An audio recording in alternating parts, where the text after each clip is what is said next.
What's good YouTube? Welcome to my channel, Larsen and Conditioning. Push-pull leg is a really terrible split, and here are some reasons why. Reason number one, you spend way too much time in the gym, especially if you do it in the way that most people do it, which is working out from Monday all the way to Saturday without a single rest day in between. This is a big problem because most people actually need 2 or 3 rest days, maybe even 4 rest days per week as a natural lifter. So you actually just end up going through the motions because you have to pull your punches. Reason number two, you end up pulling your punches with all of your sessions, meaning you hold back. You do not push each session very hard because you know you have a lot of sessions and you need to just have one session the day after day after day, which means you're ultimately wasting your time because you never really get to train that hard in the first place. If you are not holding back, then you will simply run into recovery issues, especially considering if you do compound movements every single day. On push day, you probably do overhead press of some sort, or on pull day, you do some sort of bend over rows. On a leg day, you probably do squats and deadlift, and then you repeat all this cycle. Then 6 days a week, you have your lower back being under stress every single day. At some point, your lower back is going to be a limiting factor for you, or it's going to give out, and you may potentially get an injury, which could be a herniated disc or even worse. Not only this, however, your joints and ligaments will also have issues with being able to keep up with demands, especially when we get to be really strong. So if you have not done a push-pull legs and you get to be really strong and then you start doing a push-pull legs, you're not going to be able to do it for very long because you will run into issues where your joints, tendons simply just cannot keep up with the constant demand of all these punches just being lifted day after day after day.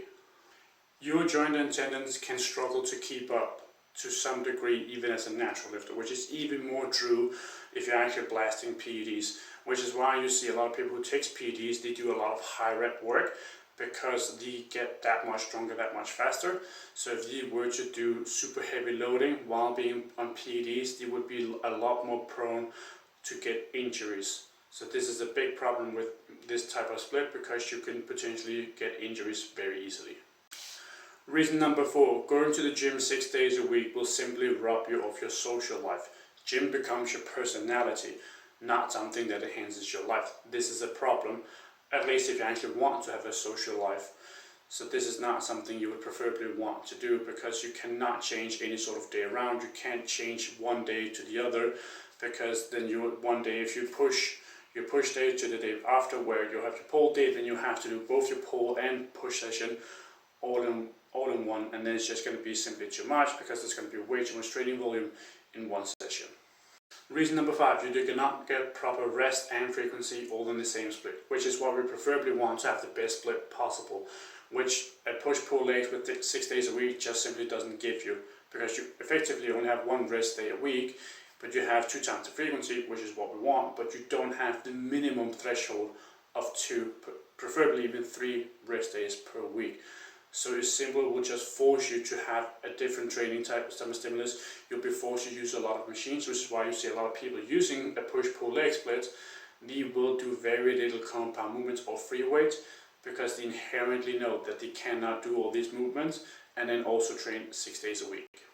Reason number 6, it forces you to use machines quite a lot just to reduce the fatigue that you build up just so you can train 6 days a week. Or if you use compound movements a fair amount, you will hold back on a lot of your sets, which ultimately means you do not get the stimulus that you're actually after.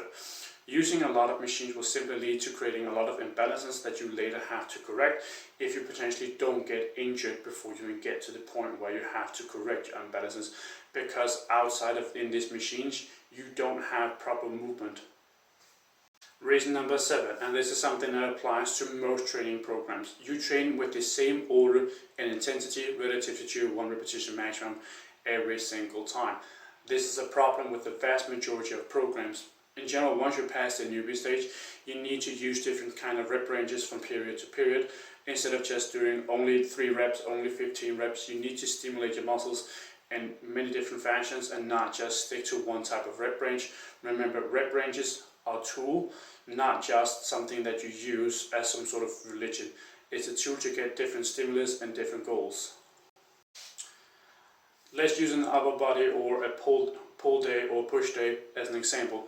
Every time you have a push day, if you start with bench press every single time you will develop imbalances in your shoulders or triceps or potentially something else. Same if you have an upper body day. If every upper body day you start with bench, again, same problem. Similar if on a pull day you would start with bend over rows instead of lat pull downs, potentially over time you can create imbalances as well. Same if your upper body day would be in the exact same movement. So you need to change around the movements that you do between the days and have different focuses. Reason number 8. It is easy to burn out on this type of split, or it may cause you to put less focus on things that are outside of the gym, because you have to hit the gym 6 days a week. And if you're actually training hard 6 days per week, I promise you it will make you less productive outside of the gym. So if you have some sort of side hustle or anything else where you want to make more money or create better relationships, you will just automatically put less focus on this, because you're going to be burned out and you're not going to have the energy to do what you actually need to do. Thank you for watching. Lasting Conditioning signing out. I hope you have an awesome day.